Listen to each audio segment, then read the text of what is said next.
êtes en direct sur RTI1 et à présent, nous allons basculer dans la chronique de Mademoiselle Florence Gras. Actu Média Cinéma, c'est maintenant.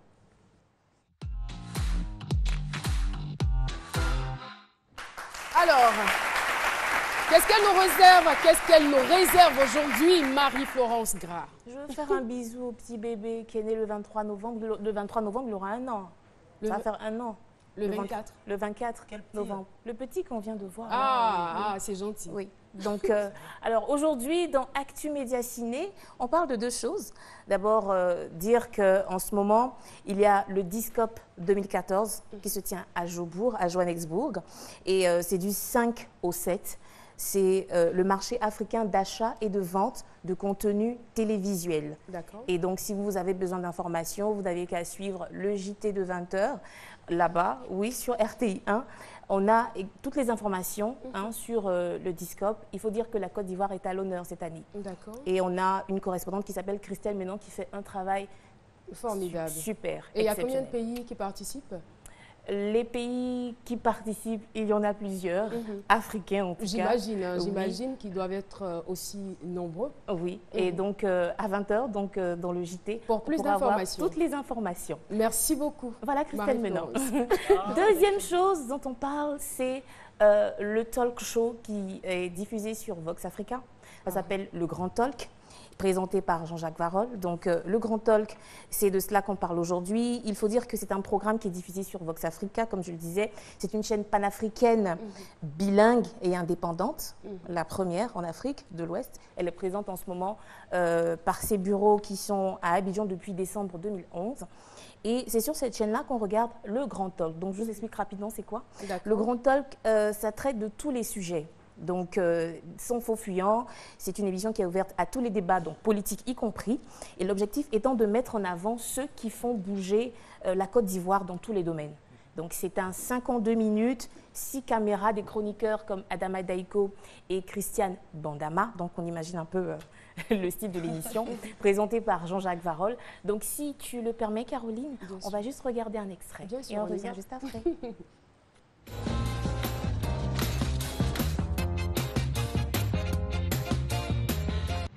Mesdames, Mesdemoiselles et Messieurs, bonsoir. Bienvenue dans le Grand Talk qui reçoit ce soir le gang gamba de Trèche, Ismaël Isaac, de retour sur la scène après 14 ans d'absence de Black System à Je Reste. L'artiste nous racontera l'histoire de ce long silence. Ismaël Isaac, bonsoir. Bonsoir, Varol. Bienvenue en tout cas dans le Grand Talk. Et juste à côté de toi, un monsieur qui fêtera ses 20 ans de carrière, 20 ans de thé, 20 ans de création, 20 ans de mode. C'est Gilles Touré. Gilles, bonsoir. Bonsoir, Jean-Jacques. Et en face de toi, notre président, notre joyeux luron, Adama Daïko. Bonsoir. Bonsoir, Jean-Jacques. Et puis, juste à côté de vous, Adama Daïko, la séduisante, belle et ravissante, qui pourrait être peut-être, lors de Féeries, les 20 ans de carrière de Gilles Touré, le mannequin modèle, Christiane. Bonsoir. Bonsoir, Varol. Voilà, nous sommes donc de retour. C'était donc l'élément, l'extrait de l'émission du donc talk le show Grand Talk, oui, sur Vox Africa avec Jean-Jacques Varol, tous les dimanches à 17h, rediffusé mardi à 17h45 et jeudi à 10h. Voilà. Merci beaucoup, Marie-Florence. Et n'oubliez pas de suivre ce midi, tous les jours, du lundi au vendredi à 12h sur RTI1. À 23h30. Et surtout, tout à fait, rediffusé à 23h30 pour le bonheur des téléspectateurs. De moi aussi. Pourquoi tu ris, Jessica? Ah non, j'étais pas là. Pardon, excusez-moi.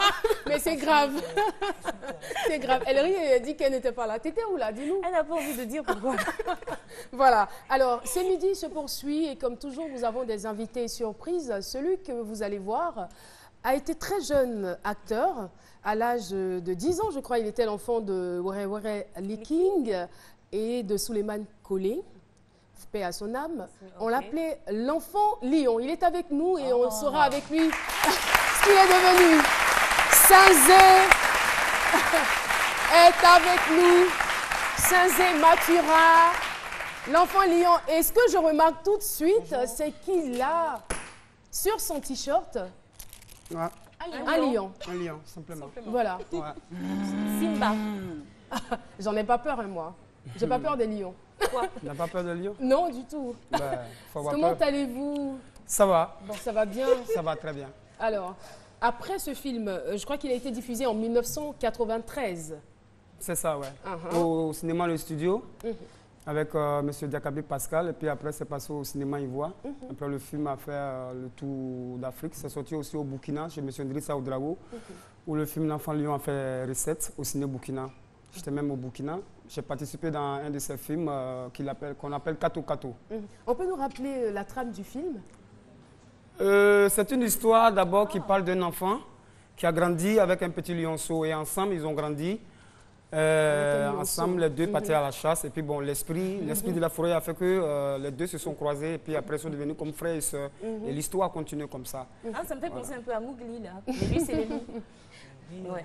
Alors, on va dire 10 ans après, qu'est-ce que vous devenez? Bon, 10 ans après, je n'ai pas baissé les bras.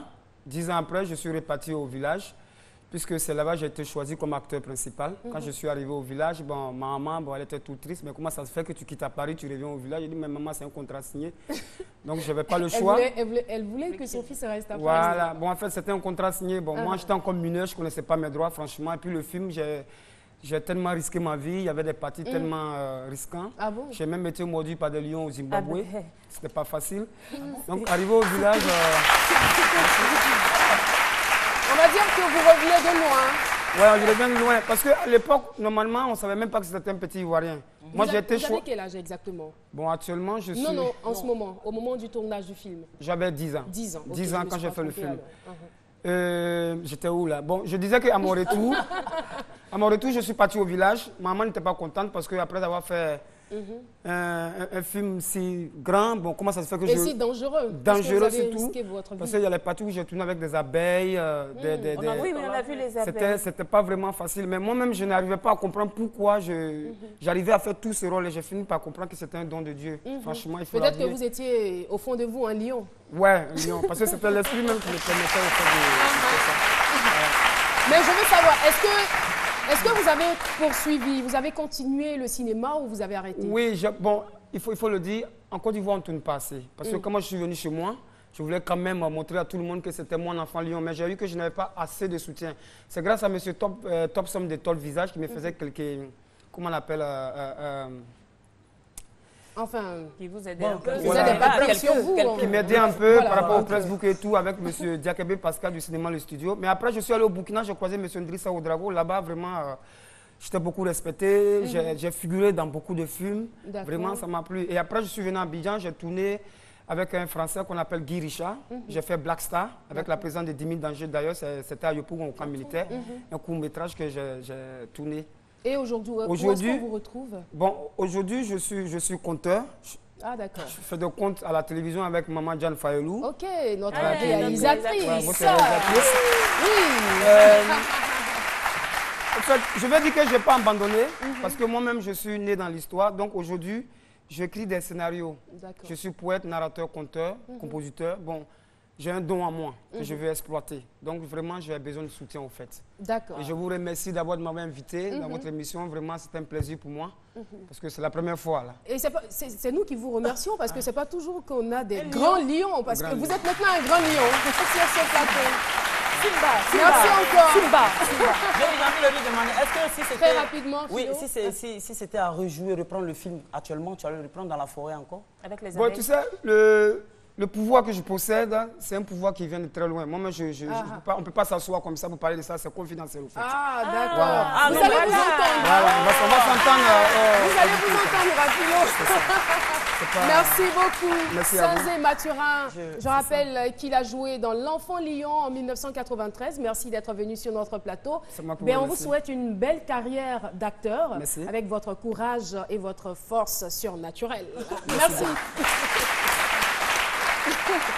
Ce midi se poursuit, on va la retrouver, elle va nous donner des astuces. Fallait y penser, c'est avec Jessica Bomba.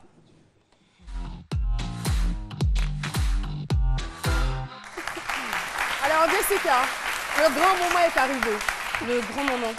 By the way, tu fais bien le lion. Hein. C'était très bien tout à l'heure. Non, Mais non, ça, Philo c'est le pas un fait lion, mieux. ça. Hein. Ça, c'est un Non, lionceau. Ça, je suis un baoulé. D'accord, on y va. Merci Philo. Merci. Alors aujourd'hui, on va parler de l'art mural. L'art mural. Voilà, donc c'est pas... En général, c'est quelque chose qui est utilisé en décoration, comme le terme l'indique. Mais à la base, l'art mural est un programme qui a été institué aux États-Unis pour détourner en fait toutes ces personnes qui s'adonnaient au graffiti. Voilà, donc toutes ces personnes qui faisaient des dessins sur les murs et qui dégradaient en fait tout ce qui était public. On a institué ce programme-là parce qu'on sentait en eux une fibre artistique et on voulait qu'ils utilisent ça pour faire quelque chose de positif. Donc c'est-à-dire les dessins, tout ce qui était message de violence a été transformé en dessins qui allait divulguer un message de paix, de tout ce qui était positif. On utilise aussi en décoration. Donc pour la décoration, c'est de faire de petits dessins sur les murs. Mais avec l'évolution, il y a eu plusieurs déclinaisons. Donc là, aujourd'hui, ce que moi je vous propose, c'est de faire de l'art mural avec... Encore une idée complètement déglinguée. Alors des cartons de chaussures. Ah, Voilà. Des cartons de chaussures. Ne me demandez pas où est-ce qu'on peut en trouver. Dans le placard de toutes les filles, il y a des cartons de chaussures. On n'arrête mais pas d'en... personne ne t'a demandé. Ah, non, mais toi, tu me demandes toujours. Bon, ok, dans le placard des filles, vous pouvez trouver des cartons Voilà, elle revient à de le meilleur chaussures. sentiment, là. L'idée ici, en fait, c'est de les habiller. Donc, vous avez la possibilité entre du papier peint ou même du tissu. Donc, l'idée ici, c'est de jouer avec les couleurs et les formes. Donc là, vous avez plusieurs formes de cartons. Donc, on allant du plus grand au plus petit. Et l'idée ici, c'est de les assembler pour faire une sorte de petits tableaux, en fait. Voilà. Donc ici, vous avez tous ces dessins-là, c'est du papier peint. Le plus dur, c'est de trouver le papier peint qui vous correspond, qui correspond à votre intérieur. Vous habillez juste ce carton. C'est vraiment très, très simple à faire et c'est très original. Donc, vous trouvez un papier peint qui a beaucoup de personnalité et qui vous convient. Vous habillez juste le couvercle. J'aime bien l'expression. Un papier peint qui a beaucoup de personnalité. Tout à fait, parce qu'il y a des papiers peints qui sont fades, sans personnalité, sans vie, n'est-ce pas? Donc là, par exemple, moi j'aime bien ça parce qu'on est parti d'un côté très neutre et on a pris un imprimé en fait pour rappeler. Donc ça fait très sobre, c'est très classe et c'est très très joli. Voilà, mais c'est pas mon coup de cœur, d'accord? Voilà. Donc tu vas voir. Donc avec nous, comme je dis, rien ne se perd, tout se récupère tout simplement. Donc on peut aller plus loin en prenant de la boîte elle-même et la poser dans l'autre sens. Donc vous l'habillez, vous faites un peu de peinture, n'importe quoi, il faut juste que ça soit joli et vous pouvez poser une photo, une petite bouteille, une petite bougie, voilà. Mon coup de cœur, c'est plutôt les petites boîtes juste à côté. Donc c'est toujours des boîtes de chaussures qui sont habillées avec du papier peint, de couleur unie, très flashy, et là on a rajouté de petites figurines. Et qu'est-ce qui te fascine? C'est les figurines, je suis Les sûre. figurines, surtout le papillon, j'adore les papillons. Ah d'accord. Voilà. J'en Et, étais presque sûre, bizarrement. Voilà, donc c'est très très joli et c'est très coloré. Vous pouvez même le faire dans la chambre d'enfant. Hein. Petit clin d'œil à Zéna, je ne suis pas en train de prendre ta place. Je m'occupe juste de mes boîtes de chaussures et c'est très original. Donc tout le monde, on va dire, parfois on a envie de s'offrir un tableau, mais ça coûte cher. Ou alors on ne trouve pas le tableau qu'on aimerait pour notre intérieur. Il faut juste utiliser tout simplement des boîtes de chaussures que vous habillez. Le plus dur, qui est très simple d'ailleurs, ce sera de trouver un tissu adapté. Donc là, par exemple, on va plus loin. Si vous voulez faire quelque chose de plus grand, ça, c'est des boîtes de pizza. D'accord. Voilà, des boîtes de pizza. Parce qu'en général, les boîtes de chaussures sont un peu plus petites. Les couvercles sont petits. Et là, on a pris des boîtes de pizza et on a habillé. On a vraiment joué sur la couleur, donc le noir et le blanc, avec des formes complètement différentes. Et ça fait quelque chose de très joli. Voilà. J'ai pensé que tu allais dire ça fait quelque chose de waouh. C'est waouh. En effet, c'est waouh. Ah nous c'est big up. Voilà. Donc moi, comme ça, je me suis amusée à faire la même chose pour mon intérieur. C'est pas un secret, tout le monde sait que j'adore le rouge. Voilà. Donc voilà. Donc j'ai essayé de Pendant faire... ce temps, Méliane Cuny nous fait son rejoint entrée. sur ce plateau. Donc voilà, donc c'est juste une boîte de chaussures que j'ai juste essayé d'habiller. Et comme chez moi, c'est du roux, donc j'ai essayé de faire un ton neutre en blanc, un ton neutre en rouge, et puis un peu de rayures en rouge et blanc. Voilà. Donc c'est très simple à faire, tout le monde peut essayer de faire. Et puis éclatez-vous, voilà. Rien ne se perd, on fait que récupérer. Merci Jessica Bamba. Bon, je vais aller à mes vraiment y bricoles. Bonjour. Voilà, c'est tout ça l'ambiance c'est midi. Eh bien, Méliane, ça c'est encore mon cadeau. Hein. Oui, tu sais, je Philo pense vous a tellement à prévenu. toi. N'oubliez pas les emballages. Je vais chercher l'emballage. Alors, Méliane Cuny, on va te retrouver tout de suite.